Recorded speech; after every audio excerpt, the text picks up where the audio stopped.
اعوذ باللہ من الشیطان الرجیم بسم اللہ الرحمن الرحیم اللہم وفقنا لما تحب وترضى واجعل عاقبۃ امورنا خیرا ولا تکلنا الی انفسنا طرفۃ عین ابدا رب ادخلنی مدخل صدق واخرجنی مخرج صدق واجعل لی من لدنک سلطانا نصیرا۔ مناسبات، حالات و واقعات میں گزشتہ چند ہفتوں کے اہم موضوعات ہیں، اہم ترین موضوعات ملک کے اندرونی حالات کے بارے میں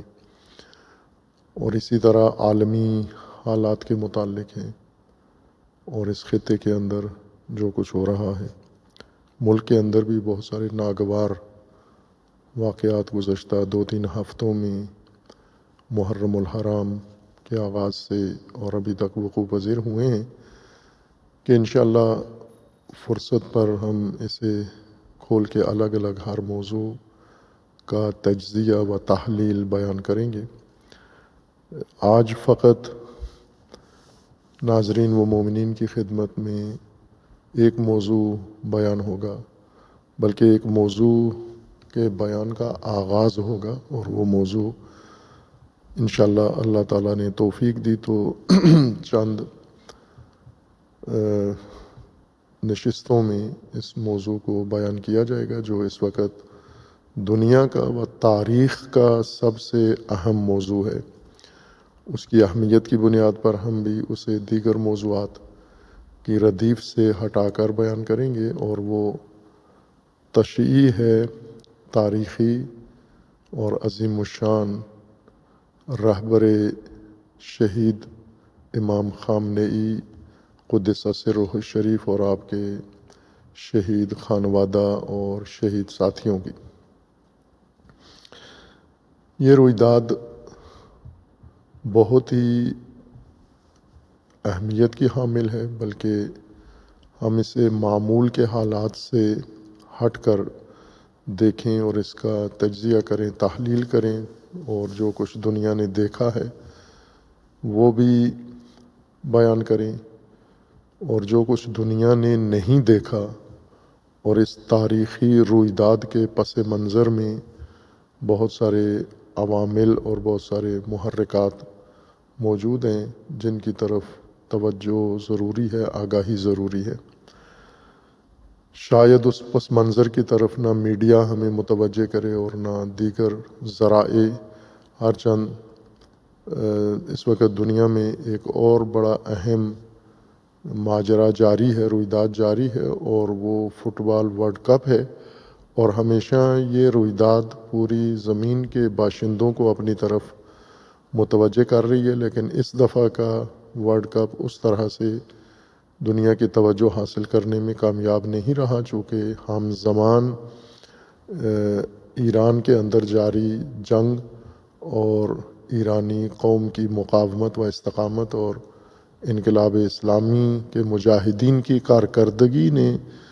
پوری دنیا کو اپنے تحت تاثیر لے لیا ہے اور قرار دیا ہے، اور یہ رویداد اتنی اہمیت کے حامل ہے کہ اگر ہم اسے معیاروں کے مطابق دیکھیں،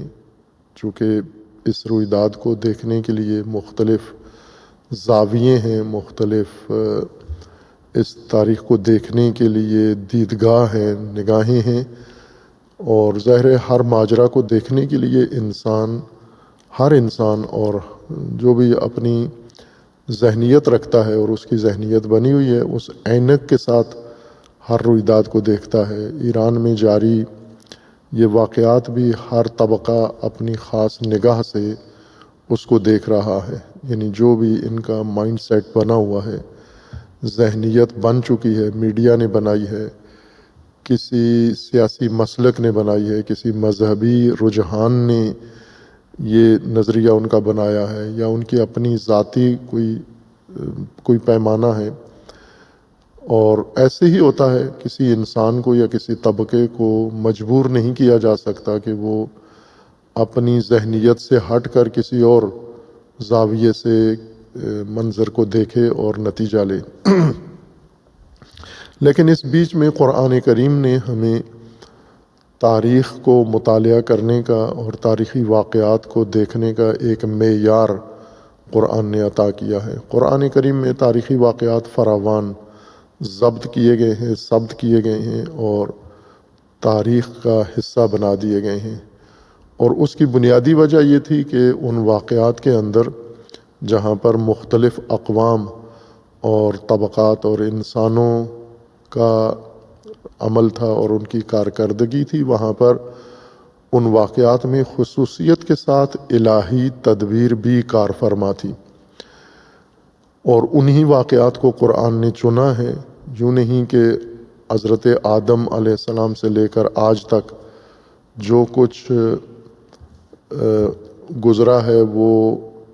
قرآن نے ذکر نہیں کیا اس میں سے کچھ واقعات قرآن نے انتخاب کیے ہیں،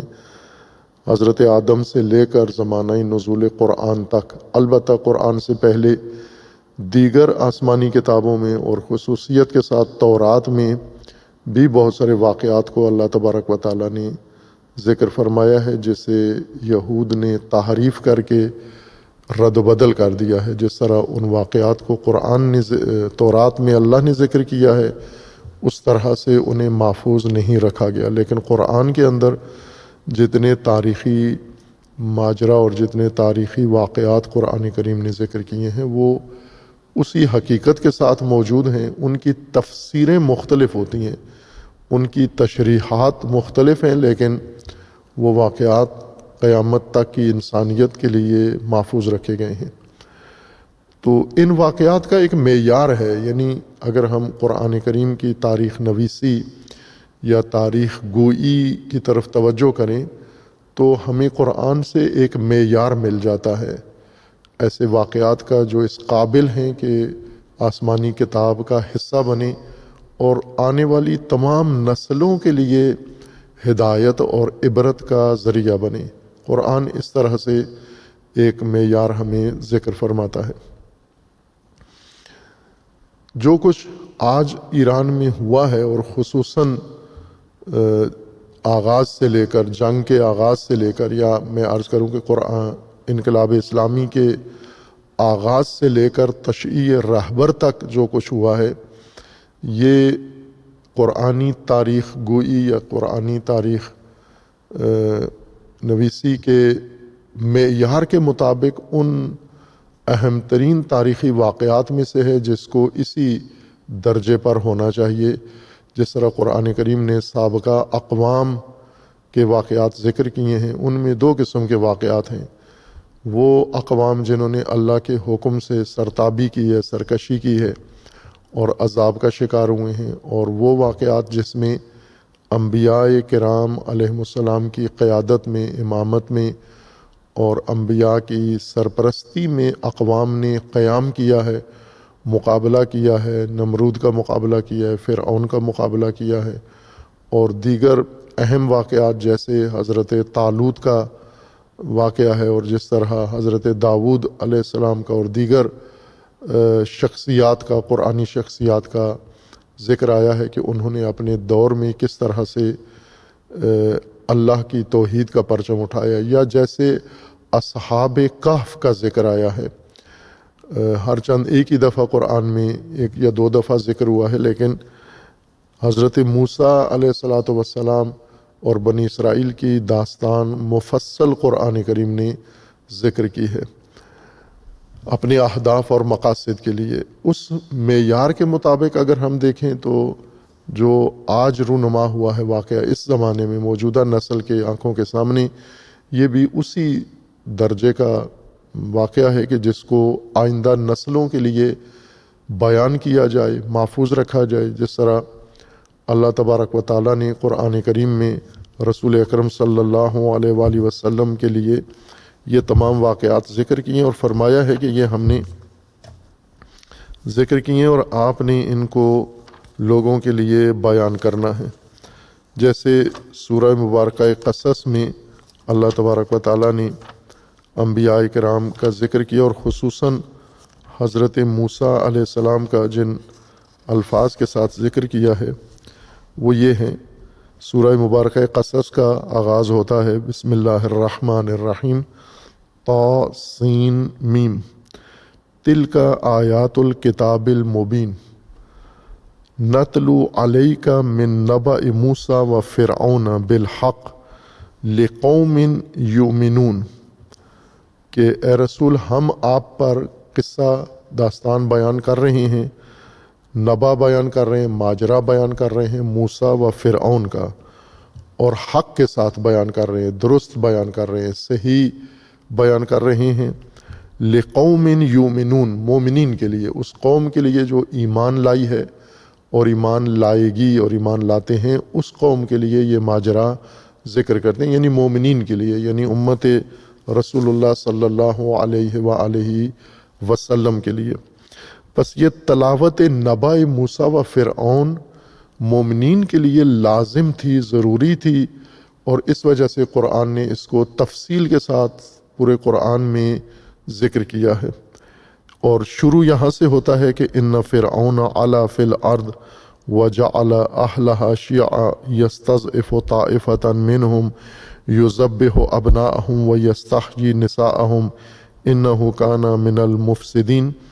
ونرید ان نمن علی الذین استضعفوا فی الارض ونجعلہم ائمۃ ونجعلہم الوارثین۔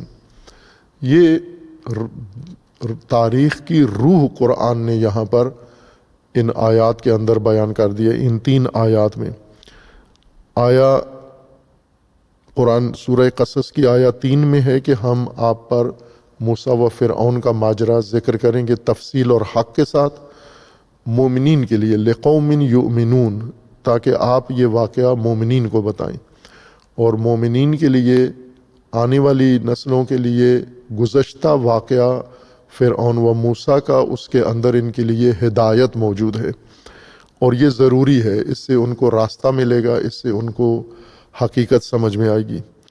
اور وہ یہ ہے داستان کہ فرعون نے زمین پر سرکشی کی اور لوگوں کو تقسیم کیا، لوگوں کو کمزور کر دیا، بچوں کو مارنا شروع کر دیا، عورتوں کو زندہ رکھا، بے حیائی کی، اور یہ سب کچھ فرعون کرتا تھا۔ وہ مفسدین میں سے تھا، فساد زمین پر پھیلا رہا تھا۔ اور ایسے میں جب فرعونوں کے قبضے میں زمین آ جاتی ہے، اہل زمین آ جاتے ہیں، اور وہ زمین و اہل زمین کے ساتھ فساد برپا کرتے ہیں، تو ایسے میں اللہ تماشائی نہیں بن جاتا، اور اللہ نے دوسرے انسانوں کو بھی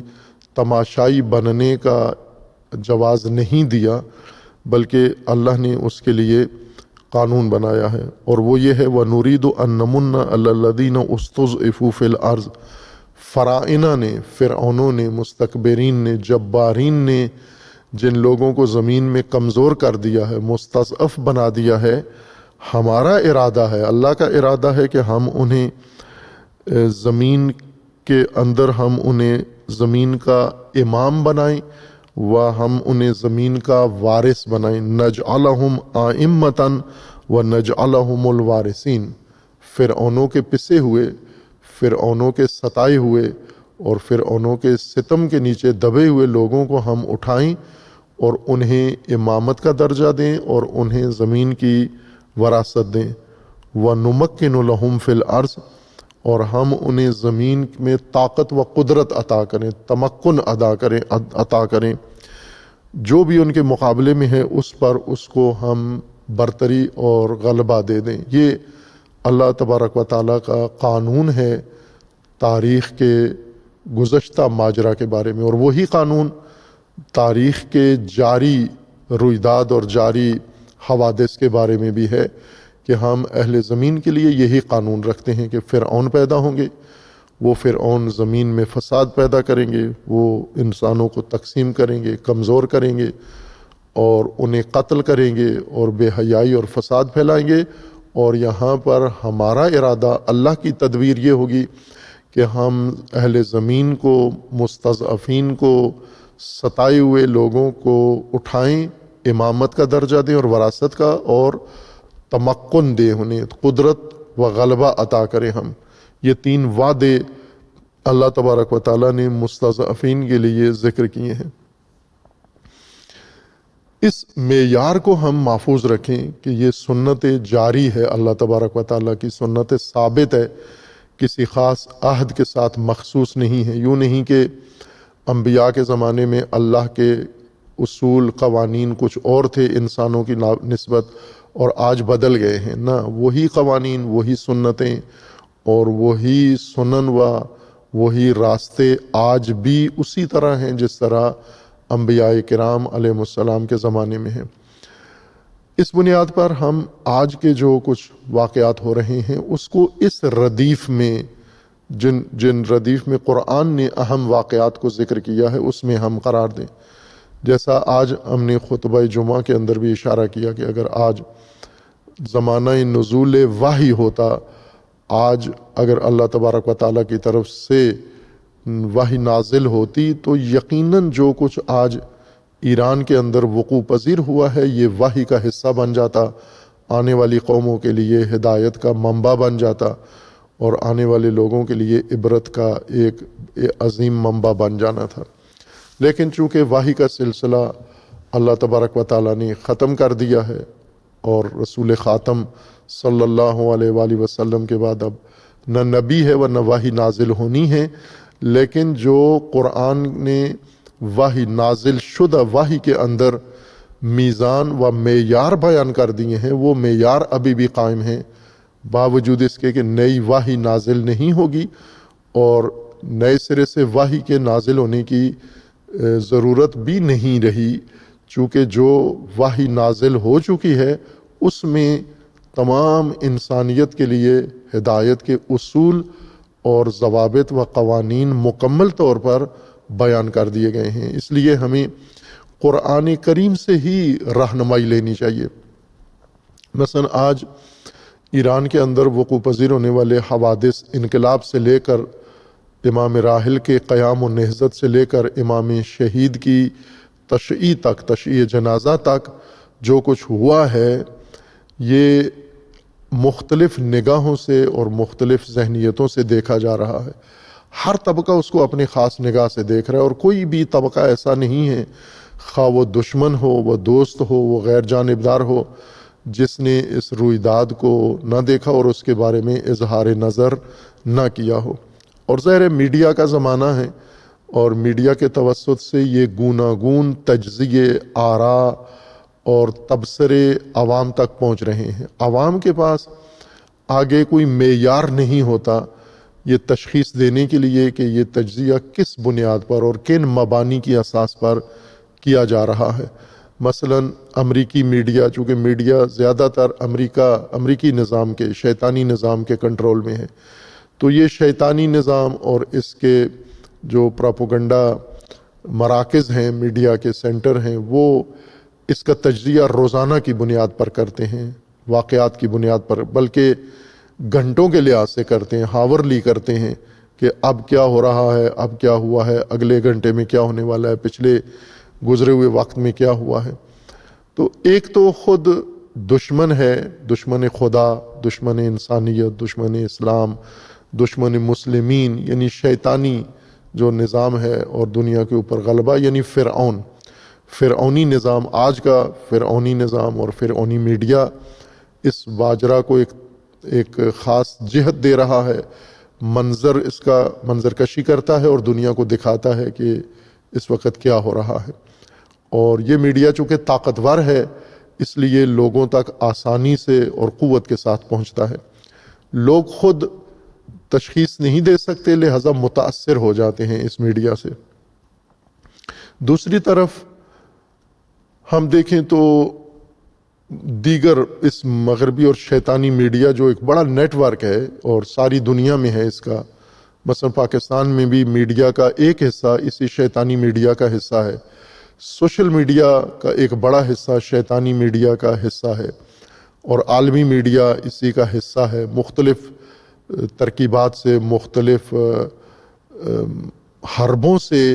یہ حالات کو توڑ مروڑ کر پیش کر کے لوگوں کے سامنے پیش کرتے ہیں کہ اس وقت کیا ہو رہا ہے زمین کے اوپر۔ لیکن دوسری طرف ایسے لوگ بھی ہیں جو شیطانی میڈیا کی رپورٹنگ نہیں کرتے یا شیطانی میڈیا کے تجزیوں کو نشر نہیں کرتے، بلکہ خود اپنے نگاہ سے اور اپنی دید سے اس کا تجزیہ و تحلیل کرتے ہیں، اور وہ بھی دنیا کو ایک نقشہ دکھاتے ہیں، اور عوام الناس اس میڈیا کے ذریعے بھی آگاہ ہوتے ہیں۔ ہر چند یہ میڈیا شیطانی میڈیا کی طرح تحریف اور فریب اور جھوٹ پر مبنی نہیں ہوتا، لیکن پھر بھی اس میڈیا کی بھی ایک بنیاد ہوتی ہے، یہ بھی کسی خاص ضابطے کے تحت کام کر رہے ہوتے ہیں، اور دنیا کو آگاہ کرنے میں ایک خاص جہت ہوتی ہے کہ کتنا آگاہ کریں ہم، اتنا آگاہ نہ کریں کہ تمام واقعیت لوگوں کے ذہنوں میں آ جائے یا لوگوں کی نگاہوں میں آ جائے، بلکہ اپنے کاروباری مقاصد کے لیے، سیاسی مقاصد کے لیے، مذہبی مقاصد کے لیے، طبقاتی مقاصد کے لیے کسی جاری رویداد کو تجزیہ کر کے پیش کرتے ہیں۔ یہ اب ہم اگر اپنے ملک میں دیکھیں، اردو زبان لوگوں کے لیے جو پھیلا ہوا ہے، اردو زبان صرف پاکستان میں نہیں ہے، جتنی تعداد پاکستان میں ہے اتنی ہی ہندوستان میں یا اس سے زیادہ تعداد ہے اردو زبانوں کی، اور صرف مسلمان نہیں بلکہ غیر مسلمان بھی اردو زبان بولتے ہیں اور اردو زبان سمجھتے ہیں۔ بنگلہ دیش ہے اسی طرح، اور پوری دنیا میں اس وقت اردو زبان طبقہ پھیلا ہوا ہے۔ اگر زبان شناسی کے حوالے سے دیکھا جائے تو شاید سب سے زیادہ بولے جانے والی زبان اردو زبان، یا سب سے زیادہ بولی جانے والی زبانوں میں سے ایک زبان اردو زبان ہے۔ اردو دان طبقہ بھی اس کا اصل منبع خبر کا، آگاہی کا انگلش میڈیا ہے، انگلش زبان ہے اور مغربی میڈیا ہے، اور اگر اپنے مغربی میڈیا سے ہٹ کر اپنے مقامی میڈیا کو دیکھیں جیسے ہندوستانی یا پاکستانی میڈیا ہے، تو وہ بھی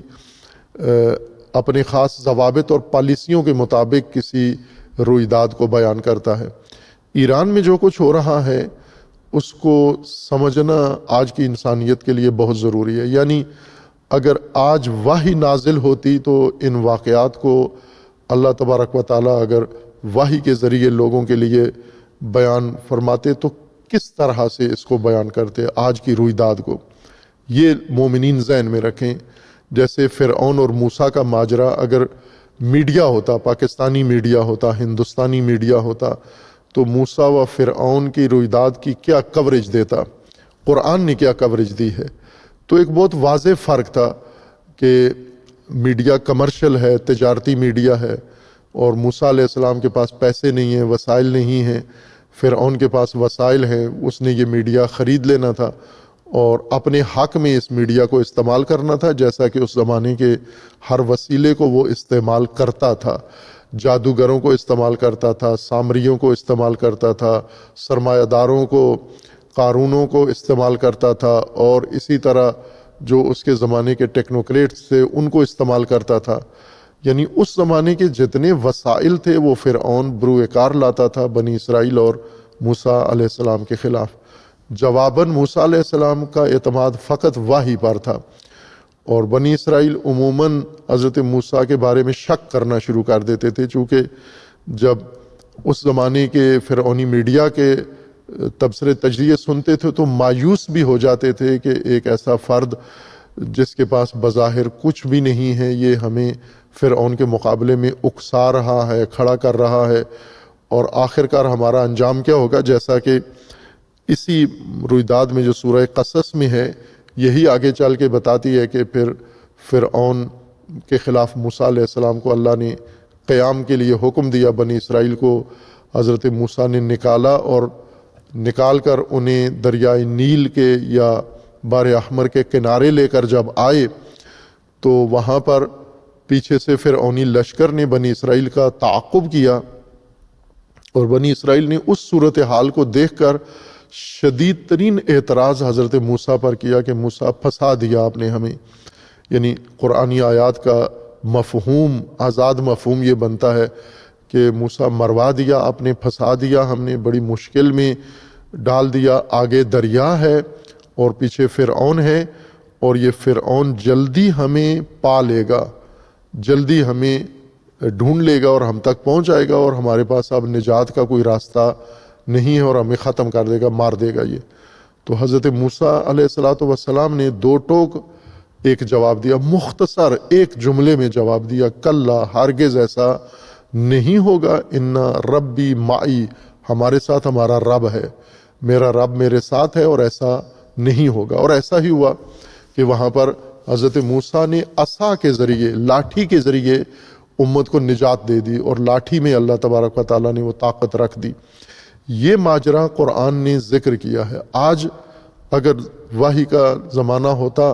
تو جو کچھ ابھی وقوع پذیر ہو رہا ہے، یہ موسیٰ و فرعون کے معرکہ سے کہیں زیادہ بڑا معرکہ ہے اور وسیع معرکہ ہے، اور اس میں بھی وہی اصول و قوانین ہے۔ ایک طرف جو موجود ہے، فرعون موجود ہے، البتہ طاقتور ترین فرعون، حضرت موسیٰ کے زمانے کے فرعون سے زیادہ طاقتور فرعون آج موجود ہے، اور اس کے مقابلے میں کوئی نبی نہیں ہے، امام معصوم نہیں ہے، نبی معصوم نہیں ہے، اور اس کے مقابلے میں وہ شخصیت یا قوم نہیں ہے جن پر وحی نازل ہوتی ہو، کتاب نازل ہوتی ہو، بلکہ انہوں نے قرآن سے اس صورتحال میں اپنا فریضہ قرآن سے دریافت کیا ہے کہ فرعون کے مقابلے میں ہم نے ڈٹنا ہے، فرعون کے سامنے تسلیم نہیں ہونا، اور نجات اللہ نے دینی ہے، اور اللہ کی ذات پر ہم نے بھروسہ کرنا ہے۔ جس طرح قرآن کریم نے حضرت موسیٰ علیہ السلام اور فرعون کے مقابلے کو ذکر کیا ہے، یعنی آج کی میڈیا اصطلاح کے مطابق جو وحی نے کوریج دی ہے، جس انداز سے یہ ماجرا ذکر کیا ہے، محفوظ رکھا ہے آنے والی نسلوں کے لیے، یہ ضابطہ ہمیں بھی حکم دیتا ہے کہ ہم آج یہی کام کریں، قرآنی اصولوں سے رہنمائی لیں، اور قرآنی اصولوں سے رہنمائی لے کر یہ ماجرا آنے والی نسلوں کے لیے اسی طرح سے بیان کریں جس طرح سے یہ وقوع پذیر ہوا ہے۔ جس طرح موسیٰ و فرعون کے مابین جو کچھ ہوا وہ قرآن نے اسی طرح محفوظ رکھا ہے جس طرح واقع ہوا تھا، اور اس میں نہ کوئی رد و بدل نہیں کیا، خلاف واقعیت کوئی چیز، بالحق قرآن نے بیان کیا ہے۔ نتلو علیک من نبأ موسیٰ و فرعون بالحق، حق کو معیار قرار دے کر، حق کو ضابطہ قرار دے کر، حق کو بنیاد قرار دے کر ہم آپ کو موسیٰ و فرعون کا ماجرا بتا رہے ہیں، رسول اللہ کو بتا رہے ہیں۔ تو یہی ضابطہ آج ہمارے لیے بھی ہے کہ ہم حق کو بنیاد قرار دے کر اور اس رویداد کو، اس ماجرا کو آج کی انسانیت کے لیے اور آنے والی نسلوں کے لیے قرآنی معیاروں کے اوپر بیان کریں۔ قرآنی معیاروں کے مطابق پہلی چیز جو ضابطہ ہے، جیسا خود قرآن کریم نے ذکر فرمایا ہے کہ اللہ تبارک و تعالیٰ نے قرآن میں یہ فرمایا ہے کہ میں نے انسانوں کو پیدا کیا ہے اور انہیں آزادی اختیار دیا ہے۔ اس آزادی اور اختیار سے کچھ لوگوں نے غلط فائدہ اٹھایا ہے، وہ شیطان بن گئے ہیں اور دشمن بن گئے ہیں، لیکن کچھ انسان اللہ کی راہ پر اور اللہ کے دین پر قائم ہیں۔ یہ اب ان دونوں کے درمیان دو طبقات جو انسانوں میں بنے ہیں مختلف شکلوں میں، ان کے درمیان آپس میں نبرد رہے گی، جاری رہے گی، آخری انسان تک جو روئے زمین پر ہے یہ جنگ ختم نہیں ہوگی۔ جس طرح آدم علیہ السلام کی خلقت سے لے کر آج تک یا زمانہ نزول قرآن کریم تک یہ نبرد تسلسل کے ساتھ جاری رہی، باقی کہ اللہ کی قدرت میں تھا کہ اللہ تبارک و تعالیٰ شیطان کو، فرعون کو، نمرود کو اور دیگر جبارین جن کو قرآن نے ذکر نہیں کیا لیکن تاریخ نے ذکر کیا ہے، ان سب کو خدا اپنی طاقت کے ذریعے اللہ تعالیٰ نابود کر سکتا تھا، لیکن نہیں کیا، چونکہ یہ قرآن کا ضابطہ ہے کہ ان کو اللہ نے آزادی اختیار دینی ہے، اور ان کے مقابلے میں مومنین اور ربانیین کو اللہ تبارک و تعالیٰ نے حکم دیا ہے کہ اللہ کے نظام کے مطابق انہوں نے فرائض کے خلاف قیام کرنا ہے، ورنہ اگر اللہ نے ان کو ختم کرنا ہوتا تو اللہ کے قدرت میں ہے، اللہ کے بس میں ہے، اور ان کو ایک اشارے سے اور ایک ارادے سے نابود کیا جا سکتا تھا، جیسا کہ بعض اقوام کو نابود کیا گیا ہے۔ لیکن وہ سب کچھ انسانوں کی مقاومت و استقامت و مزاحمت کے بعد ہوا ہے، یعنی پہلے انبیاء نے اقوام اور امتیں تیار کی ہیں اور ان امتوں نے مقاومت و مزاحمت کی ہے، اور اس کے بعد اللہ تبارک و تعالیٰ نے ظالم و ستمگر قوم کو نابود کیا، جیسا کہ فرعون کے ماجرا میں ہے۔ دوسرا ضابطہ جو قرآنی ہمارے پاس موجود ہے، موجودہ حالات کو تجزیہ کرنے کے لیے میڈیا کے پاس اپنی پالیسیاں ہیں، لیکن ہمارے پاس قرآنی پالیسی ہے۔ ہم نے قرآنی پالیسی کے مطابق یہ کام کرنا ہے۔ آج لوگ چونکہ ایک یلغار ہے، میڈیا یلغار کے اندر لوگ رہ رہے ہیں،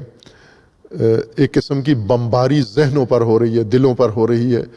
اور ہزاروں لاکھوں کروڑوں چینلز مختلف شکلوں میں ایک ہی نسل کے اوپر دن رات اور مسلسل اور لمحہ بے لمحہ، لحظہ بے لحظہ بمباری کر رہے ہیں۔ اس لیے موجودہ نسل کو حقیقت تک پہنچنا اور پہنچانا دشوار ہو گیا ہے سابقہ اقوام کے بدلے میں، چونکہ سابقہ عوام تک ایک یا دو آوازیں پہنچتی تھی، یا فقط فرعون کی آواز پہنچتی تھی یا فرعون اور موسیٰ کی، لیکن آج کی انسانی نسل کو کروڑوں چینلز کے ذریعے سے ایک یلغار کا سامنا ہے، سوشل میڈیا ہے اور ہر قسم کا میڈیا، اور اس کے ذریعے سے چونکہ ہر فرد ہی ایک چینل ہے۔ آج اربوں کی تعداد میں، جیسے 8 ارب سے اوپر انسانی آبادی ہے، تو ظاہر ہے اس میں بچے ہیں، اس میں مختلف لوگ ہیں، لیکن ہم یہ مسلم کہہ سکتے ہیں کہ ان 8 ارب میں سے 5 ارب انسانوں کے پاس میڈیا ہے، جو میڈیا دریافت نہیں کرتے بلکہ میڈیا پر اپنی باتیں پھیلاتے ہیں، اپنے پیجز ہیں، اپنے صفحات ہیں، اور اپنی معلومات اور اپنے تجزیے اور تبصرے بھیج رہے ہیں۔ اور میڈیا کا نظام ایسا ہے کہ ہر چیز ہر آدمی تک پہنچ رہی ہے، مگر یہ کہ بعض ملکوں نے اس میں فلٹر لگا کے کچھ چیزوں کو کنٹرول کیا ہے، لیکن پھر بھی پوری دنیا سے ایسی آوازیں، ہر آواز ہر انسان تک پہنچ رہی ہے۔ خوب جب یہ صورتحال ہو جائے کہ ہر آدمی کے پاس میڈیا آ جائے اور ہر آدمی اپنے توہمات، اپنے خیالات، اپنی خرافات، اپنے تعصبات، اپنی جہالت، اپنی جاہلیت، یہ سب کچھ منتقل کرنا شروع کر دے، تو دنیا کی حالت کیا ہوگی؟ وہی ہوگی جو آج موجود ہے۔ لیکن اس بیچ میں بھی اللہ تبارک و تعالیٰ نے اس یلغار کے دور میں بھی ضابطہ و قانون اپنا قرآن میں ذکر کیا ہے، اور ہم قرآنی ضابطے کے مطابق حقائق کو دیکھیں، حقائق عالم کو اور حالات کا تجزیہ و تبصرہ کریں۔ اللہ تبارک و تعالیٰ نے قرآن کریم میں یہ فرمایا ہے کہ یہ شیاطین، ان کو چھٹی دی گئی ہے کہ یہ جو کرنا چاہتے ہیں کریں، اور ان کو وسائل دیے ہیں، مہلتیں دی ہیں۔ اللہ نے فرمایا کہ ہم نے ظالمین کو مہلت دی ہے تاکہ وہ جو کچھ کر سکتے ہیں کریں، لیکن یہ جو کچھ کر رہے ہیں ایک وقت ایسا بھی آئے گا کہ پھر ان کی پکڑ شروع ہو جائے گی اور ان کی نابودی کا عمل شروع ہو جائے گا۔ قرآن کی اصطلاح کے مطابق ان کی تدمیر کا وقت آ جائے گا۔ اذا ارادنا ان نہلک قریۃ امرنا مترفیہا، ہم اگر کسی آبادی کو نابود کرنا چاہتے ہیں، تباہ کرنا چاہتے ہیں، تو مترفین کو حکم دیتے ہیں کہ وہ اس میں فساد کریں، ففسقوا فیہا، اور وہ اس میں فسق کرتے ہیں، فساد کرتے ہیں، فحق علیہم القول، ان کے اوپر حجت تمام ہو جاتی ہے، اور اس کے بعد اللہ تبارک و تعالیٰ نے فرمایا کہ فدمرناہا تدمیرا، ہم پھر تدمیر کرتے ہیں، یعنی ان کو خاکستر بنا دیتے ہیں، بالکل ان کو ہوا میں خاک بنا کر، خاکستر بنا کر اڑا دیتے ہیں، نام و نشان تک ان کا باقی نہیں چھوڑتے۔ لیکن یہ مہلت کے بعد، فساد کے بعد اور فرصت کے بعد ہوتا ہے، اس فرصت میں وہ اپنی تباہی اور اپنی بغاوت کرتے ہیں۔ اس ضابطے کے مطابق اللہ کا فرمانا ہے کہ ہمیشہ 2 تدبیریں آپ کے سامنے آئیں گی، مکروا و مکر اللہ، ایک مکر ہے جو شیاطین کریں گے، اللہ کے دشمن کریں گے، اور ایک مکر اللہ کی طرف سے ہوگا۔ ہر نسل انسانی 2 تدبیروں کے بیچ میں ہوتی ہے، ایک طرف اللہ کی تدبیر ہے اور ایک طرف شیاطین کی تدبیر ہے۔ مکروا و مکر اللہ، قرآن کریم میں یہ آیہ کریمہ اللہ تبارک و تعالیٰ نے ذکر فرمائی ہے، سورہ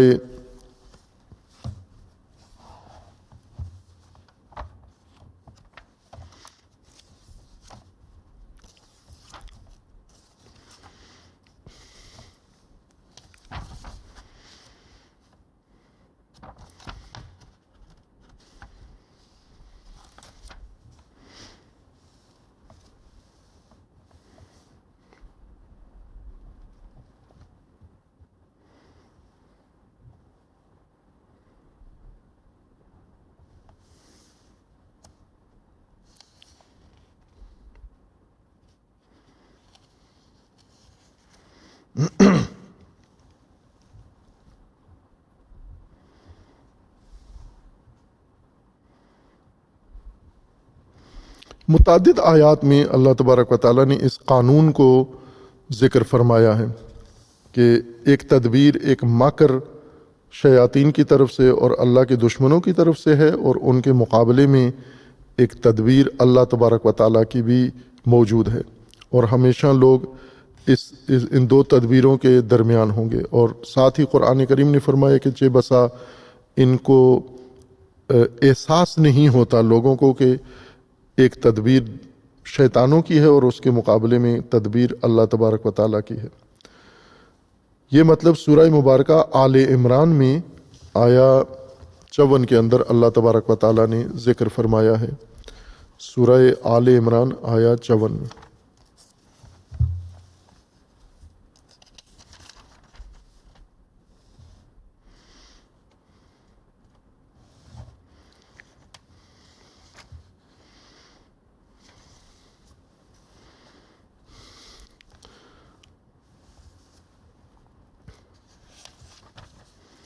سورہ مبارکہ آل عمران میں اللہ تبارک و تعالیٰ نے پہلے جو سیاق ذکر کیا ہے وہ بھی اسی سے مربوط ہے، اور پھر اس کے بعد ہے کہ آیہ 54 میں ہے وَمَكَرُوا وَمَكَرَ اللَّهُ وَاللَّهُ خَيْرُ الْمَاكِرِينَ۔ انہوں نے مکر کیا اور اس کے مقابلے میں اللہ کا مکر ہے۔ تدبیر، مکر کہتے ہیں غیر محسوس عمل کو، غیر محسوس تدبیر کو، اور غیر محسوس حکمت عملی کو جو محسوس ہو جائے، پتہ چل جائے لوگوں کو، وہ بھی تدبیر ہوتی ہے، اسٹریٹجی ہوتی ہے، لیکن عموماً تدبیریں غیر محسوس ہوتی ہیں، یعنی تدبیریں بنانے والے دوسروں کو معلوم ہونے نہیں دیتے۔ اور آج کی دنیا میں ایسا ہے کہ دشمنوں نے تدبیریں کی ہیں اور غیر محسوس طور پر ان تدبیروں کو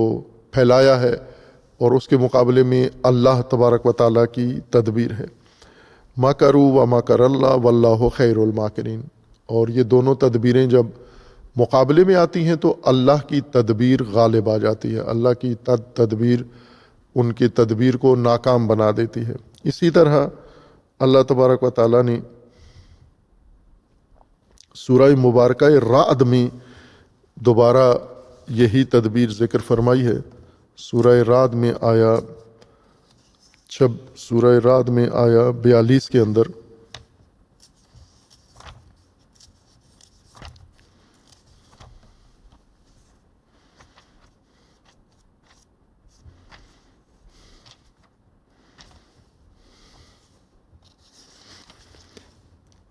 کہ جب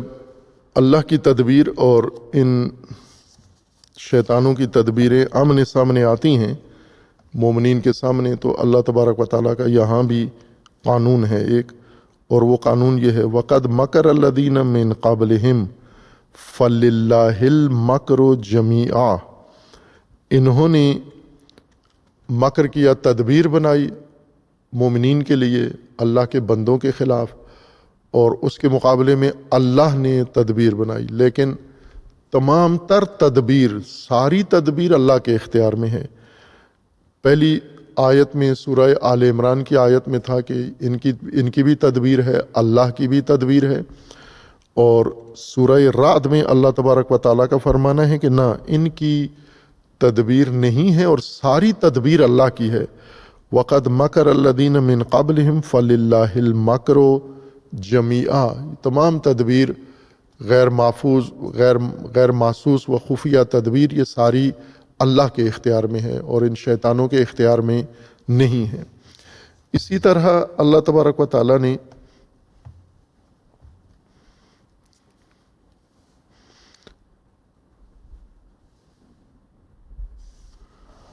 رسول اللہ صلی اللہ علیہ وآلہ وسلم کے مقابلے میں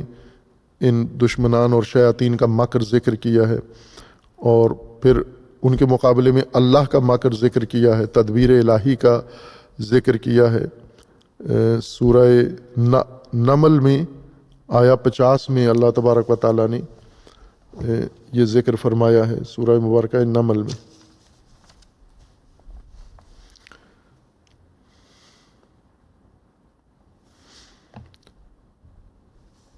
اللہ کے مقابلے میں آئے ہیں، مومنین کے لیے البتہ یہ ساری تدبیر انہوں نے بنائی ہے۔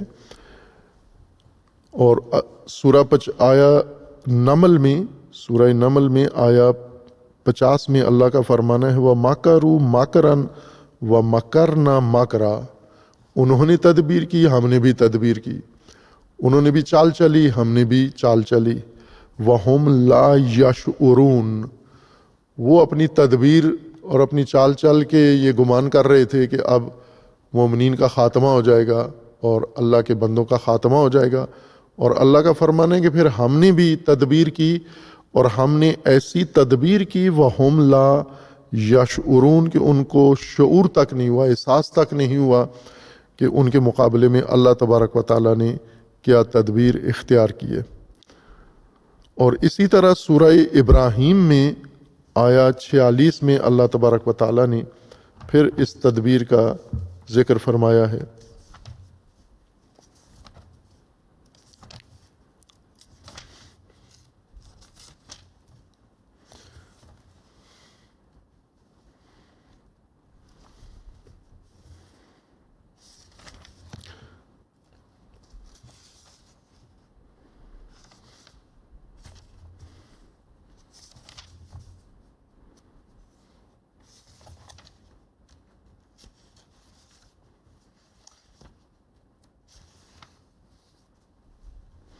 سورہ مبارکہ ابراہیم میں اسی ضابطے کو اللہ تبارک و تعالیٰ نے دوبارہ تکرار کیا ہے۔ وقد آیا 46 کے اندر ہے وقد مکروا مکرہم وعند اللہ مکرہم وان کان مکرہم لتزول منہ الجبال، انہوں نے تدبیر کی اور ان کی تدبیر اللہ کے پاس ہے، اللہ کو ان کی تدبیر کا علم ہے، ہر چند ان کی تدبیر اتنی شدید تھی اور اتنی تباہ کن تھی کہ اس سے پہاڑ سرک سکتے تھے، پہاڑ ہل سکتے تھے اس سے۔ وَقَدْ مَكَرُوا مَكْرَهُمْ وَعِنْدَ اللَّهِ مَكْرُهُمْ وَإِنْ كَانَ مَكْرُهُمْ لِتَزُولَ مِنْهُ الْجِبَالُ، اور اگرچہ ان کا مکر اتنا قوی تھا اور اتنا اہم تھا کہ اس سے پہاڑ زائل ہو سکتے تھے، لیکن اللہ تبارک و تعالیٰ نے اپنی تدبیر کے ذریعے سے ان کی تدبیر کو ناکام بنا دیا ہے۔ اور اسی طرح قرآن کریم کی متعدد آیات ہیں کہ جن میں کفار کا مکر ذکر کیا گیا ہے اور مکر کبیر ان کا ذکر کیا گیا ہے، اور مختلف اس مکر کے اور اس تدبیر کے مختلف خصوصیات قرآن کریم نے ذکر فرمائی ہیں۔ اور وہی قانون اللہ کا، چونکہ ختم نبوت سے اللہ کے قوانین دنیا سے ختم نہیں ہوئے۔ ختم نبوت کا مطلب یہ ہے کہ اللہ تبارک و تعالیٰ نے اب نیا نبی رسول اللہ صلی اللہ علیہ وآلہ وسلم خاتم الانبیاء صلی اللہ علیہ وآلہ وسلم کے بعد نیا نبی مبعوث نہیں ہونا، ان کے اوپر اب اللہ کے قوانین نازل نہیں ہونے، وحی نازل نہیں ہونی، لیکن جو قوانین اللہ نے رسول اللہ صلی اللہ علیہ وآلہ وسلم اور آپ سے پہلے دیگر انبیاء پر نازل کر دیے ہیں، وہ قوانین زمین پر جاری ہیں اور حکم فرما ہیں۔ وہ قوانین متوقف نہیں ہوئے، معطل نہیں ہوئے۔ ہر چند عملی طور پر یہ ایک نافہمی مسلمانوں میں پیدا ہوئی ہے، اور بعض لوگوں نے نافہمی اور جہالت کی وجہ سے یہ تاثر دیا ہے کہ رسول اللہ صلی اللہ علیہ وآلہ وسلم کے بعد قوانین اللہ کے زمین سے اٹھ گئے ہیں، یا شیعہ امامیہ کے اندر یہ تاثر دیا گیا کہ غیبت امام زمانہ اجل اللہ تعالی فرج الشریف کے زمانے میں اس غیبت کبریٰ میں قوانین الہی دنیا سے اٹھا لیے گئے ہیں۔ یہ سراسر تحریف ہے، یہ بدگمانی اور بددیانتی ہے یہ بات کرنا کہ رسول اللہ کی رحلت سے اللہ کے قوانین بھی ختم ہو گئے ہیں اور غیبت کبریٰ سے اللہ کے قوانین زمین پر معطل ہو گئے ہیں۔ یہ نافہمی اور جہالت ہے اور کھلی گمراہی ہے۔ جو بھی اس کا اظہار کرے، چھوٹا یا بڑا، اللہ کے قوانین قیامت تک تمام وہ قوانین اور ضوابط جو قرآن کریم میں اللہ تبارک و تعالیٰ نے بیان کیے ہیں وہ ہر زمانے کے لیے، آج کے زمانے کے لیے بھی ہیں۔ بس اللہ کا یہ جو فرمانا ہے کہ شیطان مکر کرے گا اور دشمن کریں گے، ظالمین و جبارین مکر کریں گے اور ان کے مقابلے میں اللہ کا مکر ہے، یعنی شیطانوں کی تدبیر ہے اور اس کے جواب میں اللہ کی تدبیر ہے. تو یہ مختص نہیں ہے یہ ضابطہ انبیاء کے ساتھ اور ائمہ کے ساتھ، یہ ضابطہ انسانی، جہانی، عالمی اور الہی ضابطہ ہے تمام ادوار کے لیے، کہ ہمیشہ جب بھی دشمن تدبیر کرے گا اس کے مقابلے میں اللہ کی بھی تدبیر ہوگی، اور اللہ کی تدبیر اللہ کے مخصوص بندوں کے ذریعے سے اجرا ہوگی. اس ضابطے کے مطابق ہم تاریخ کا، آج کی تاریخی واقعات کا تجزیہ کریں، انقلاب اسلامی سے لے کر تشییع رہبر تک، یا نہضت امام راحل سے لے کر تشییع امام رہبر تک، امام شہید تک، سارے واقعات کو قرآنی اصولوں کے مطابق ہم جائزہ لیں، چونکہ قرآنی اصول ہی آج کی نسل کے لیے تنہا درست ضابطہ حیات ہے. ہر چند امت قرآن سے دور ہو چکی ہے، قرآن مہجور ہے، لیکن قرآن ہمیں جہت دیتا ہے، قرآن ہمیں نشاندہی کرتا ہے کہ آپ ان واقعات سے وہ استفادہ کریں جو قرآن نے گزشتہ واقعات سے مومنین کو جو مقصد بیان کیا ہے. خب یہ طے شدہ بات ہے کہ جیسا امام راحل رضوان اللہ تعالیٰ علیہ نے انقلاب اسلامی کے بارے میں بیان فرمایا تھا کہ انقلاب اسلامی انفجار نور ہے، یعنی فجر نورانی ہے. ظلمت کے بعد ایک تاریک شب چھا چکی تھی زمین کے اوپر، اور اس تاریکی کو، ظلمات کو مسلمان بالخصوص قبول کر چکے تھے. فرعونی نظام کا تسلط، مغربی نظام کا تسلط، شیطانی نظام کا تسلط و سلطہ، یہ مسلمانوں نے ذہنی طور پر قبول کر لیا تھا، تمام طبقات نے قبول کر لیا تھا، حکمرانوں نے قبول کر لیا تھا اور علماء نے قبول کر لیا تھا، مذہبی طبقات نے یہ سلطہ و تسلط قبول کر لیا تھا. اور اسی طرح جو تعلیم یافتہ طبقہ ہے، انٹلیکچوئلز ہیں، جو بھی طبقاتی تقسیم میں آتے ہیں سرکردہ لوگ، ان سب نے رسمی طور پر مغربی سلطہ و شیطانی تسلط قبول کر لیا تھا. اور عوام چونکہ انہی خواص کے تابع چلتے ہیں، لہذا عوام نے بھی ان کی اتباع میں قبول کر لیا تھا. جیسے بر صغیر میں انگریز آئے اور ان کے اوپر حکومت کی، اور حکومت کر کے اپنا نظام ان کی رگوں میں اتار کے، ان کے خون میں اتار کے، ان کے ڈی این اے میں اتار کے چلے گئے، اور پھر اس کو خود مسلمانوں نے، سر سید احمد خان اور دوسروں نے جاری رکھا. اور آج ہمارے ملک کے اندر بھی اسی مغربی غلاموں کا ہی نظام ہے یہاں پر، اور انہوں نے ہی ثقافت، دین، مذہب اور ہر چیز کو تلقین کر کے بالکل تابع محض کر دیا ہے اسی شیطانی نظام کے. یہ ظلمت طاری تھی، اور اللہ تبارک و تعالیٰ نے اس ظلمت میں یہ اہتمام کیا. جس طرح بنی اسرائیل ظلمت کی زندگی گزار رہے تھے، ظلم کے تحت زندگی گزار رہے تھے، اور اللہ نے حضرت موسیٰ کو مبعوث کیا، اسی طرح اللہ کی تدبیر سے اس صدی کے اندر اور گزشتہ صدی کے اندر امام راحل اللہ تبارک و تعالیٰ نے یہ نعمت دی. جس طرح علامہ اقبال رحمۃ اللہ علیہ بر صغیر میں بیداری کے ایک روشن چراغ بن کر ابھرے، اور اللہ نے یہ تدبیر کی تھی. اقبال اللہ کی نعمت ہے. اسی طرح امام خمینی بھی اللہ کی طرف سے بھیجا گیا ایک شخص ہے، اور البتہ عمومی ضابطے کے تحت، یوں نہیں کہ انہیں اللہ نے انبیاء کی جگہ یا انبیاء کی طرح منسوب کیا ہے یا ائمہ کی طرح نہ، بلکہ علماء کے زمرے میں، علماء کے جو وظیفے بتائے ہیں، فریضے بتائے ہیں، ذمہ داریاں بتائی ہیں، امام خمینی نے احساس ذمہ داری کیا، اور اس احساس ذمہ داری کے تحت بیداری کی تحریک چلائی اور لوگوں کو آمادہ کیا، اور آخرکار لوگ اس ظلمت شب میں متوجہ ہوئے کہ ہم کتنے بڑے ظلم و ظلمت میں زندگی گزار رہے ہیں. تو یہاں پر فجر نورانی، صبح نورانی طلوع ہوئی، اور وہ وقوع انقلاب اسلامی تھا، جسے امام نے فرمایا تھا کہ یہ انقلاب نور ہے. یہ ایک روشن دلیل، مصداق ہے مکر الہی کا، الہی تدبیر اور الہی اسٹریٹجی کی کامیابی کا، کہ دشمنوں نے ایک تدبیر کی، شیطانوں نے اور اللہ نے، اور اللہ کی تدبیر غالب آ گئی. اللہ خیر الماکرین ہے. اور اسی وقت سے جب امام راحل نے الہی نظام قائم کیا، ایران کے اندر، اور اس الہی نظام کی شعائیں دنیا بھر میں پھیلیں، تو تمام شیطانی نظام اپنی تمام طاقت کے ساتھ اس کے مقابلے میں آیا، اس کو مٹانے کے لیے، اس کو سرکوب کرنے کے لیے، اس کو محو کرنے کے لیے انہوں نے ایڑی چوٹی کا زور لگایا۔ اور یہ تاریخ بھی موجود ہے، یہ تاریخ زندہ رہنی چاہیے۔ شیطانی مکر اور الہی مکر انقلاب اسلامی کے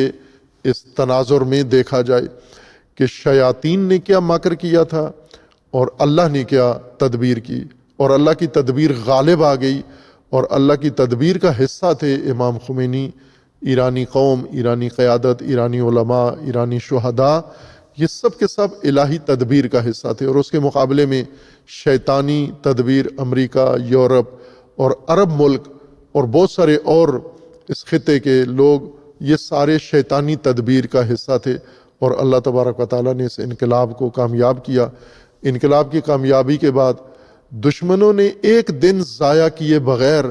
اس انقلاب کو ختم کرنے کے لیے ہر روز پہلے سے زیادہ طاقتور ہو کر اور نئی تدبیر بنائی، اور پہلے سے زیادہ رسوا ہوئے، شرمسار ہوئے، پشیمان ہوئے، اور اللہ کی تدبیر غالب آئی، اور یہ انقلاب باقی رہا، اور تدریجاً چلتا چلتا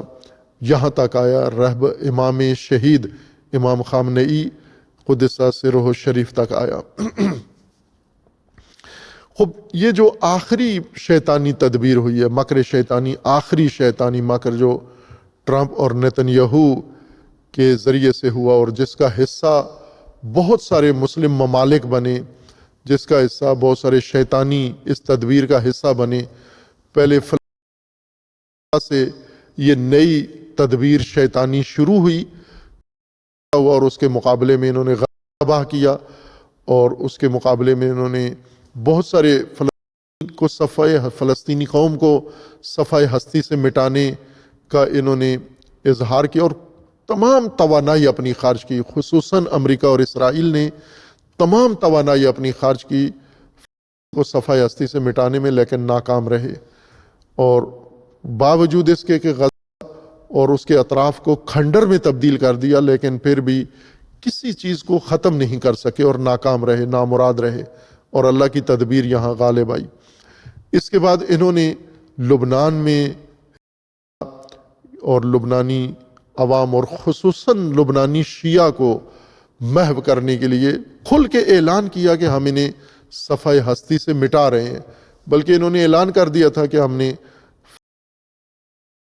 کو صفحہ ہستی سے مٹا دیا ہے، اب لبنان اور مزاحمت و مقاومت کو صفحہ ہستی سے مٹانا ہے۔ اور ان کے اپنے زعم کے مطابق کہ اللہ کی قیادت کو شہید کرنے کے بعد ختم ہو چکی ہے، اور اب انہوں نے مرکز کی طرف رجوع کیا، یعنی ایران کی طرف۔ اور ایران میں بھی انہوں نے برسوں کے مطالعہ سے یہ تشخیص دیا ہوا تھا کہ ایران میں مزاحمت و مقاومت کا قبلہ و مرکز صرف ایک شخصیت ہے، اور وہ رہبر معظم شہید ہیں۔ اگر یہ راستے سے ہٹا دیے جائیں تو ایران بھی مزاحمت چھوڑ دے گا، اور ساری دنیا بلا مزاحمت و بلا مشکل شیطانوں کے قبضے میں آ جائے گی۔ شیطانی تدبیر انہوں نے کھل کے اعلان کیا، پہلے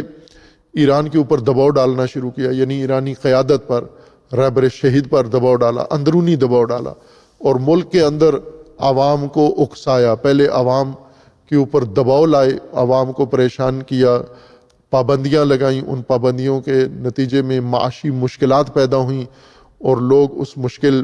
میں گرفتار ہوئے۔ لیکن مشکلات اتنی نہیں تھیں جتنی میڈیا نے مشکلات بڑھا کر پیش کی ہیں۔ اور یہ آج جو تشیع کے اندر ایک بڑی تعداد صحافی پوری دنیا سے ہزاروں کی تعداد میں آئے ہیں، پاکستان سے بڑے بڑے صحافی نامور گئے ہیں، سوشل میڈیا کے صحافی بھی اور ریگولر میڈیا کے صحافی بھی گئے ہیں، اور انہوں نے رپورٹنگ کی ہے کہ جتنا بتایا جاتا تھا میڈیا کے اوپر کہ ایرانی عوام ان پابندیوں کے نتیجے میں شدید مشکلات کا شکار ہیں، ہرگز ایسا نہیں تھا۔ خصوصاً جو پاکستان سے گئے ہیں، پاکستان میں لوگوں کی مشکلات جن کے سامنے ہیں، جب یہ وہاں گئے ہیں تو انہیں احساس ہوا کہ ایرانی عوام کے مشکلات کے لیے جو مبالغہ ہو رہا تھا وہ نہیں ہے، قطعاً نہیں ہے، اور ایرانی عوام پابندیوں کا اثر ضرور ہوتا ہے، لیکن اس کے باوجود ایرانی لوگوں کی زندگی دیکھی، آج لوگوں نے آنکھوں سے دیکھی، دکانوں پہ گئے، ان کو آزادی تھی، کسی جگہ بھی پابندی نہیں تھی کہ یہاں نہیں جا سکتے رپورٹر اور صحافی، پورا ایران ان کے سامنے تھا کہ آپ جہاں جانا چاہتے ہیں چلے جائیں اور دیکھیں جا کر۔ اور یہ دکانوں پہ گئے اور دکانوں پہ جا کے لوگوں کی خریداری دیکھی، دکانیں دیکھیں، سامان سے بھری ہوئی ہیں اور لوگ خرید رہے ہیں اور لوگ اپنی آسودہ زندگی گزار رہے ہیں۔ مشکلات اگر تھیں بھی تو اتنی نہیں تھی جتنی میڈیا نے بڑھا چڑھا کر پیش کی ہیں۔ یہ آج جو مہمان یا جو زائرین گئے ہیں تشییع رہبر میں، انہوں نے اپنی آنکھوں سے سارا منظر دیکھا ہے، کسی چیز کی کوئی کمی، کسی چیز کی کوئی محرومیت وہاں پر نظر نہیں آئی کہ یہ چیز یہاں نہیں ملتی، ہر چیز لوگوں کے لیے فراوان، بلکہ مہمانوں کے لیے بھی آزاد و فراوان تھی۔ خوب یہ ایک حربہ تھا، یہ مکر تھا کہ پابندیاں لگائیں، اور ہم نے پہلے کئی دفعہ تجزیات میں یہ ذکر کیا ہے کہ یہ پابندیوں کا سگنل، پابندیوں کی تاثیر کا سگنل ایران کے اندر سے منافقین نے امریکہ کو دیا تھا کہ تنہا ذریعہ ایرانی سسٹم کو ختم کرنے اور انقلاب کو ختم کرنے کا یہ ہے کہ ایسی پابندیاں لگاؤ کہ لوگ دباؤ میں آئیں، اور دباؤ میں آ کے یہ لوگ ہی حکومت کے خلاف ہو جائیں۔ اور انہوں نے سال ہر سال اس تدبیر پر عمل کیا، اور اپنے بقول انہوں نے لوگوں کو پابندیوں کے ذریعے دباؤ میں رکھ کر بغاوت تک پہنچا دیا ہے۔ لہٰذا انہوں نے رہبر کی شہادت سے 2 ماہ پہلے بغاوت کروائی، وہاں پر مسلحانہ بغاوت کروائی، اور ٹرمپ نے خود کہا کہ ہم نے اسلحہ بھیجا تھا ایران میں بغاوت کے لیے۔ اسرائیل نے ڈرون بھیجے اور نیٹ ورک بنایا، جاسوس بنائے۔ 3 ملکوں نے مل کر یہ کام کیا، امریکہ، اسرائیل اور انڈیا نے۔ ان 3 ملکوں نے مل کر ایران میں عوامی بغاوت کے لیے میدان ہموار کیا کہ بعد میں یہ جب جاسوسی نیٹ ورک پکڑا گیا تو اس میں انڈین زیادہ نمایاں طور پر کھل کے سامنے آئے۔ یہ اس کا حصہ تھے کہ ہم نے لوگوں کو یہاں تک پہنچانا ہے، اور اس موضوع کو بھی میں کھول کے بیان کروں گا کہ انڈیا اسرائیل کے تعلقات آپس میں اس وقت کیسے ہیں، اور انہوں نے اس جنگ میں کیا کردار ادا کیا ہے انڈیا نے اور کر رہا ہے۔ ابھی تازہ ترین صورتحال بھی کیا ہے ان دونوں کے مابین، اس طرف بھی انشاءاللہ اللہ نے توفیق دی اور یہ توفیق جاری رہی تو انشاءاللہ اشارہ کریں گے۔ بہرکیف سب نے مل کر، ہر ملک نے، خلیجی ممالک سب نے مل کر، چھوٹے چھوٹے یہ جو مائکرو ملک ہیں، ان سب نے شیطنت بڑی کی ہے، چھوٹے ہیں، چھوٹے چھوٹے ملک ہیں لیکن شیطنت میں بہت آگے ہیں۔ جس طرح وہ ایران میں ایک محاورہ ہے مرچ کے بارے میں کہ فلفل، وہ کہتے ہیں مرچ کو فلفل کہتے ہیں کہ فلفل نہ بین چے ریزاست، اس فلفل کو نہ دیکھو کہ چھوٹی کتنی ہے، بوخور یا بچش ببین چے تیزاست، اس کو کھا کے دیکھو کہ اس کی تاثیر اور تیزی کتنی ہے، اس کی چھوٹے ہونے پر اور اس کے جسے پر آپ نہ جاؤ کہ یہ چھوٹا ہے، یہ ہے چھوٹا لیکن تیز بہت ہے۔ اسی طرح یہ مائکرو ملک عربی یہ منافقت میں اور رذالت میں اتنے آگے چلے گئے کہ مکمل طور پر شیطانی تدبیر کا جز بن گئے، حصہ بن گئے، اور انہوں نے مل کر یہ سارا ماحول پیدا کیا۔ اور یہ پہلی دفعہ نہیں تھا، یہ سمجھے آخری دفعہ تھا، یہ آخری حربہ تھا ان کا، اس کے بعد بھی جاری رکھیں گے لیکن ابھی تک ہونے والے حربوں میں سے یہ آخری حربہ تھا کہ لوگوں کو دباؤ میں ڈال کر لوگوں کو اکسائیں اور لوگ میدان میں آئیں۔ اس تدبیر کے مطابق انہوں نے یہ کہا کہ ہم ایرانی قیادت کو شہید کر دیتے ہیں، رہبر کو ہوائی حملے کے ذریعے سے، اور پھر اس کے بعد لوگ 2 گھنٹوں کے بعد لوگ آ جائیں گے میدان میں، اور انہوں نے ہر چیز تدبیر کی ہوئی تھی۔ متبادل رہبر و لیڈر بھی اپنا انہوں نے چنا ہوا تھا، پہلے احمدی نژاد کا نام آ رہا تھا اور انہوں نے ابھی ایک بیان میں تردید کی ہے کہ میں اس کا حصہ نہیں تھا۔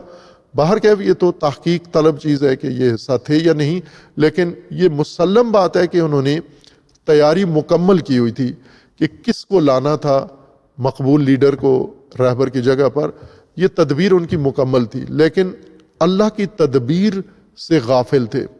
کہ ان کی تدبیر تھی اور اس کے جواب میں اللہ کی تدبیر تھی، اور الہی تدبیر ان پر غالب آ گئی۔ اور الہی تدبیر ظاہر ہے انسانوں کے ذریعے اجرا ہوتی ہے. جس طرح فرعون کے زمانے میں، حضرت موسیٰ علیہ السلام کے زمانے میں اللہ کی تدبیر حضرت موسیٰ کے ہاتھ سے اجرا ہوئی، اور اسی طرح رسول اللہ صلی اللہ علیہ وآلہ وسلم اور اس کے مقابلے میں قریش اور جاہلیت اور بنو امیہ، ان کے مقابلے میں اللہ تبارک و تعالیٰ نے رسول اللہ کے ذریعے یہ تدبیر اجرا کی، ائمہ ہدا علیہ السلام کے ذریعے یہ تدبیر اجرا کی، اور رسول اللہ کے جانثار ساتھیوں نے، صحابہ کے ذریعے اللہ تبارک و تعالیٰ نے یہ تدبیر اجرا کی. اور اسی طرح پھر تاریخ چلتی رہی، اور آج کے موجودہ معرکہ میں اللہ تبارک و تعالیٰ کی تدبیر ایرانی مجاہدین اور سب سے زیادہ نمایاں طور پر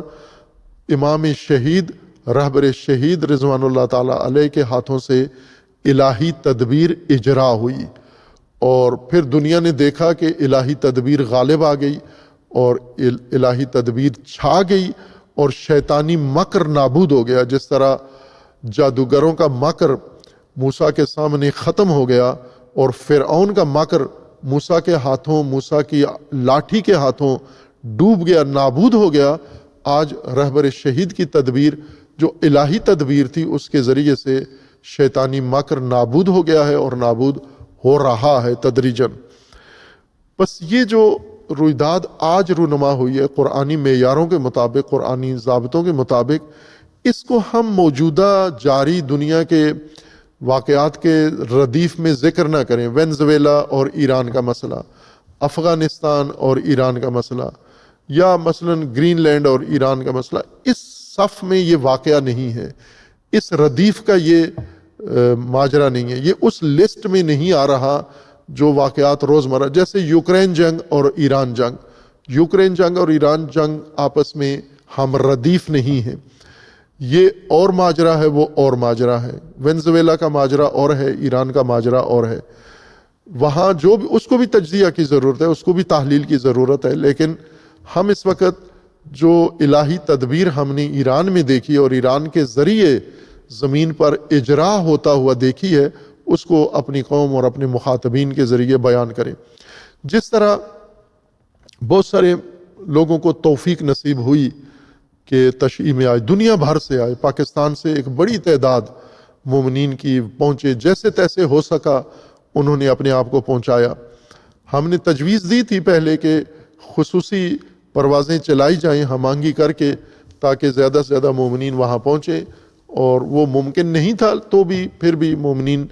بڑی تعداد، ہزاروں لوگ وہاں پہنچ گئے. اور کچھ خصوصی مہمان تھے جو پاکستان سے طلب کیے گئے، ان میں سب سے نمایاں تو سرکاری ہیئت و وفد تھا جو بہت اعلیٰ سطح کا تھا. اور اس بابت فریضہ بنتا ہے ہمارا بھی، چونکہ ہم جو لوگ داعی ہیں اس بات کے کہ ایران میں جو کچھ ہو رہا ہے، مزاحمت و مقاومت، یہ الہی تدبیر ہے اور یہ حق کا راستہ ہے، اور ہم اس حق کے راستے کے ساتھ ہیں اور حامی ہیں اس مزاحمت و مقاومت کے. تو ہمارا بھی فریضہ بنتا ہے کہ ہم ہر اس کا شکر ادا کریں، شکریہ ادا کریں جس نے کسی بھی طریقے سے اس تدبیر میں اپنا حصہ ڈالا ہے، اور پاکستان کی قیادت نے حق ادا کیا ہے اور تاریخی اقدام پاکستان کی قیادت نے کیا ہے. اتنی جو مثلا ہم اگر رہبر شہید کی تدفین یا تشییع میں دیکھیں تو ایرانی قیادت سلامتی کے مسائل، امنیت کے مسائل، سیکیورٹی مسائل کی وجہ سے نمایاں ہو کر کھل کے تشییع میں حاضر نہیں ہوئی. اور ایرانی قیادت کے علاوہ بھی باقی دنیا سے بھی لوگ آئے، لیکن اس سطح پر نہیں آئے جس سطح سے پاکستان نے اس میں شرکت کی ہے. اور اس بابت ایک خصوصی شکریہ بنتا ہے، اس وجہ سے کہ ہم سمجھتے ہیں کہ ہم چونکہ حصہ ہیں اس دینی حرکت کا جو کسی بھی دنیا میں کسی بھی جگہ پر ہو، اور خصوصاً ایران کے اندر جو کچھ ہو رہا ہے، یہ ہمارے دل کی آرزو تھی کہ اللہ تبارک و تعالیٰ ایران کو کامیابی عطا کرے. سارے پاکستانیوں کی دعا کا نتیجہ ہے. پاکستان کے 90% عوام اور ملت، ان سب کی قلبی آرزو تھی کہ اتنی قربانیوں کے بعد ایران کو کامیابی نصیب ہو، اور اللہ نے ان دعاؤں کو مستجاب کیا ہے، اور پاکستان کی سیاسی قیادت نے بہت اعلیٰ کارکردگی تھی. سب سے بھاری وفد پوری دنیا سے اگر کوئی گیا تو وہ پاکستانی قیادت تھی. آرمی چیف اس کے اندر تھے، وزیر اعظم اس کے اندر تھے، وزیر خارجہ تھے، وزیر داخلہ تھے، وزیر اعلیٰ سندھ کے اس کے اندر موجود تھے، بلاول بھٹو پیپلز پارٹی کے چیئرمین اس کے اندر موجود تھے، اور اسی طرح وزیر اطلاعات اس کے اندر تھے، اور بہت سارے اور نمایاں پارلیمنٹ کے سینٹ کے چیئرمین اس کے اندر موجود تھے، اور بہت ساری شخصیات تھیں اس کے اندر. گورنر صاحب تھے. مجھے اب سب کے نام یاد نہیں ہیں، لیکن یہ لوگوں نے تصویروں میں بھی دیکھا کہ یہ پاکستان کی سب سے نمایاں کارکردگی تھی تشییع رہبر میں. اور اس کے بعد پاکستان سے علماء بھی بڑے انہوں نے دعوت کیے ہوئے تھے، اور صحافی بھی تھے، عوامی طبقات خود سے گئے، جن کو دعوت تھی وہ بھی گئے، اور زائرین بھی گئے، اور عوام خود بھی گئے، اور سب نے صحافیوں نے بھی جا کر دیکھا. ظاہر اب ان کا فریضہ بنتا ہے جو دیکھا ہے اس کو اپنی قوم کے سامنے آ کر بیان کریں. یوں نہیں ہے کہ وہاں کے میزبانی سے لوگوں کی وہاں سے لطف اندوز ہو کے واپس آ کے خاموشی اختیار کر لیں اور فقط اپنی تصویریں چڑھا کر اور اپنی ریٹنگ بڑھائیں، بلکہ فریضہ بنتا ہے کہ جو دیکھا ہے وہ آ کے بیان کرو، اپنے لوگوں کو، اپنے پیروکاروں کو آ کے بیان کرو. خوب یہ ایک فریضہ، تبلیغی فریضہ بن جاتا ہے کہ ہم یہ کام کریں. نہ بھی اگر میزبانی ہوتی تو بھی ہمارا یہ فریضہ تھا. جو فرد بھی گیا ہے تشییع میں شرکت کی ہے، جو دیکھا ہے اس نے، وہ آ کے بیان کرے، امانت کے ساتھ بیان کرے، دیانت کے ساتھ بیان کرے، اس کو مرچ مسالہ نہ لگائے، اس کو کور نہ دے، تزئین نہ کرے، مبالغہ نہ کرے، اور خست بھی نہ دکھائے. جو اس نے دیکھا ہے وہ آ کر پاکستانی قوم کو بیان کرے. یہ پاکستانی قوم کا حق ہے کہ ان کی نمائندگی میں، ان کی نیابت میں جو لوگ گئے ہیں وہ آ کے اس قوم کو آگاہ کریں. یہ اسی کا حصہ ہے کہ ہم اپنے حصے کا کام کریں، دوسرے بھی اللہ توفیق دے گا انشاءاللہ کریں گے. لیکن جو کچھ وہاں انجام پایا ہے وہ الہی تدبیر کا غلبہ ہے شیطان کی تدبیر پر، قرآنی اصول کے مطابق. اور یہ واقعہ جو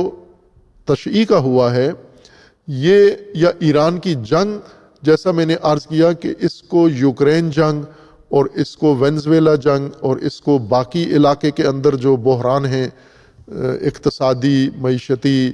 امریکہ کی سرپرستی میں جو کچھ ہو رہا ہے، یا حتیٰ مشرق وسطیٰ میں جیسا تأثر دیا جاتا ہے، مشرق وسطیٰ کے سارے بحران کو جو تجزیہ کیا جاتا ہے، قرآن کے نزدیک یہ بحران، یہ ماجرا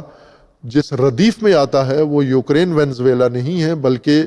وہ قیام حضرت موسیٰ ہے فرعون کے مقابلے میں، وہ قیام حضرت ابراہیم ہے نمرود کے مقابلے میں، وہ قیام حضرت مسیح ہے اپنے زمانے کے جابروں کے مقابلے میں، وہ قیام امام خمینی ہے اپنے زمانے کے ستمگر یزیدوں کے مقابلے میں. آج کا جو ایران کا ماجرا ہے یہ کربلا کی ردیف میں آتا ہے، نہ وینزویلا اور یوکرین کی ردیف میں آتا ہے. قرآنی تناظر میں اس کو دیکھیں ہم، یہ الہی تدبیر ہے جو یہاں پر انجام پائی ہے، اور اس کو اس تناظر میں تحلیل کرنے کی ضرورت ہے اور تجزیہ کرنے کی ضرورت ہے. اور اس میں سارے اصول جو قرآن کریم نے ذکر کیے ہیں سابقہ انبیاء کے قصص میں اور رسول اللہ صلی اللہ علیہ وآلہ وسلم کے قیام و جہاد میں اور کربلا کے تناظر میں اگر ہم دیکھیں تو مکمل طور پر یہ رویداد واضح و روشن و صاف شفاف سمجھ میں آتی ہے، اور اس کا انجام بھی انسان کو معلوم ہو جاتا ہے. اس میں بہت عظیم کچھ ہوا ہے، بہت کچھ ہوا ہے، نقصان بھی بہت شدید ہوا، راہبر کی سطح کی شخصیت شہید ہوئے ہیں، لیکن شہادت نے جو اثر دکھایا ہے وہ بے نظیر ہے، تاریخ میں بے مثال ہے، کم نظیر نہیں ہے، بے نظیر و بے مثال ہے. تاریخ میں جتنے بھی قیام ہوئے ہیں ان کا نتیجہ یہ نہیں نکلا جو آج ہم رہبر شہید کی شہادت کے نتیجے میں دیکھتے ہیں ہم، بلکہ حتیٰ امام راحل نے جو تحریک چلائی اور جس کے نتیجے میں انقلاب کامیاب ہوا، امام شہید کے شہادت نے اس سے بڑھ کر تاثیر دکھائی ہے اور اثر دکھایا ہے. اور در حقیقت انقلاب اسلامی وقوع پذیر ہوا، لیکن تاریخ کا رخ نہیں مڑا. جو جدھر جا رہا تھا ادھر ہی چلا گیا، صرف ایران کو ایک جہت مل گئی، باقی مسلم ممالک اور غیر مسلم ممالک اپنی اپنی ڈگر پر جا رہے تھے۔ لیکن رہبر کی شہادت نے در حقیقت تاریخ کا دھارا بدل دیا ہے۔ اب یوں نہیں ہے کہ ہر ملک جدھر جا رہا تھا ادھر جائے گا، اب اس کو ادھر جانے دیا نہیں جائے گا، اور اس کے لیے اس طرف جانا ناممکن ہو گیا ہے اور ہو جائے گا۔ اب اس نے ادھر جانا ہے جدھر اللہ کی تدبیر میں معین ہے، جہاں انہوں نے جانا ہے۔ اس موقع پر تاریخ کے اس حصے میں الہی تدبیر کا یہ حصہ تھا، چونکہ الہی تدبیر ایک نقشے کے مطابق، ایک ڈاکٹرائن کے مطابق جا رہی ہے، یعنی اس میں حوادث ترتیب وار مقرر ہے، رکھے گئے ہیں کہ یہ حوادث کیسے اور کس وقت میں اور کس کے ذریعے رونما ہوں گے، اور تدریجاً وہ رونما ہو رہے ہیں۔ اگر ہم دیکھیں کہ کربلا کے بعد جو جہاں تھا ادھر ہی چلا گیا، بس کربلا کا واقعہ ہو گیا، امام کی شہادت ہو گئی، اور بنو امیہ اپنا راستہ جا رہے تھے اور باقی طبقات اپنا راستہ جا رہے تھے، کوفہ و حجاز اپنا اپنا راستہ جا رہے تھے، کسی نے اپنا راستہ تبدیل نہیں کیا کربلا کے بعد۔ لیکن آہستہ آہستہ کربلا نے اپنا اثر دور رس چھوڑنا شروع کیا، لوگوں کی آگاہی اور لوگوں کی بیداری، اور آج جو نتیجہ نکلا، یعنی کربلا نے اصل میں اپنی تاثیر دکھائی ہے 1400 سال بعد انقلاب اسلامی کی شکل میں۔ ان گزشتہ صدیوں میں کربلا کے تناسب کے ساتھ، کربلا کے متناسب کوئی حرکت نہیں ہوئی۔ ہر چند لوگوں نے عقیدت کا اظہار کیا، لوگوں نے محبت کا اظہار کیا، لوگوں نے سوگ منایا، سب کچھ ہوا، لیکن جو ہونا چاہیے تھا وہ امام خمینی کے ہاتھوں سے ہوا۔ باقی بیچ میں جو صدیاں گزری ہیں وہ مقدماتی یا تمہیدی صدیاں تھیں، ان کے اندر اس انقلاب کے لیے جو مراحل تھے مقدماتی وہ گویا انجام پا رہے تھے، اور آخرکار امام کے ذریعے کربلا کا اصل ہدف، نتیجہ جو فوراً رونما ہونا چاہیے تھا، کوفہ میں، حجاز میں، خراسان میں، تمام اسلامی ممالک میں یا بلاد میں، وہ نہیں ہوا، وہ صدیوں بعد ظاہر ہوا۔ اور آج جو رہبر شہید کی شہادت سے جو نتیجہ نکلا، اس کو صدیاں نہیں لگیں، رہبر شہید کی شہادت کے چند ماہ بعد، اور وہ بھی جنگ کے اندر اور شدید خطرات کے اندر، یہ نتیجہ نکلا جس نے پورے عالم کو ہلا دیا۔ نقشہ، شیطانی مکر، شیطانی تدبیر، شیطانی نقشہ خاک میں ملا دیا رہبر شہید نے، اور الہی تدبیر کے لیے میدان ہموار کر دیا۔ ظاہر ہے یہ الہی تدبیر کا حصہ تھا، اور وہی کام ہوا، اور چند ماہ کے بعد ایران کے اندر اور پوری دنیا میں جو تحول آیا ہے، تاریخ نے دھارا بدل لیا ہے، تاریخ کا رخ مڑ گیا ہے۔ اب یہ تاریخی ریلا شیطانی راہ پر نہیں جائے گا، بلکہ الہی تدبیر کے مطابق جائے گا، اور جو قرآن میں اللہ کا وعدہ تھا کہ ہم مستضعفین عالم کو امامت دیں گے، اور ہم فرعونوں کے مقابلے میں ان کو فتح و غلبہ دیں گے، اور ہم انہیں زمین کا وارث بنائیں گے اور انہیں تمکن دیں گے، مکناہم فی الارض، وہ تمکن کا زمانہ آ پہنچا ہے ابھی مسلمین کا۔ اس فرصت کو خود مسلمان ہی ضائع کر سکتے ہیں، دشمن نہیں اب مسلمانوں کا کچھ بگاڑ سکتا، مسلمان اپنا کچھ بگاڑ سکتے ہیں، یہ انہیں مہلت ہے اور یہ نہیں ہونا چاہیے۔ اگر اس فرصت کو مسلمان پوری دنیا میں ضائع کرتے ہیں تو پھر شاید آگے قیامت تک ان کو دوبارہ موقع نہ ملے۔ یہ غنیمت فرصت جو ہاتھ آئی ہے رہبر معظم کی شہادت سے اور رہبر کے اس عالیشان اقدام کے نتیجے میں، یہ پوری دنیا کے لیے نقشہ ہدایت الہی کا ہموار ہو گیا ہے۔ اب اس نہج اور اس منہج پر آگے بڑھیں گے۔ بس جو عرض کیا کہ رہبر کی تشییع جو کچھ ہوئی ہے اور دنیا نے میڈیا کے ذریعے اس کو دیکھا ہے، تبصرے، تجزیے مختلف پیمانوں اور بنیادوں پر ہو رہے ہیں، مختلف نظریات اس کے پیچھے موجود ہیں،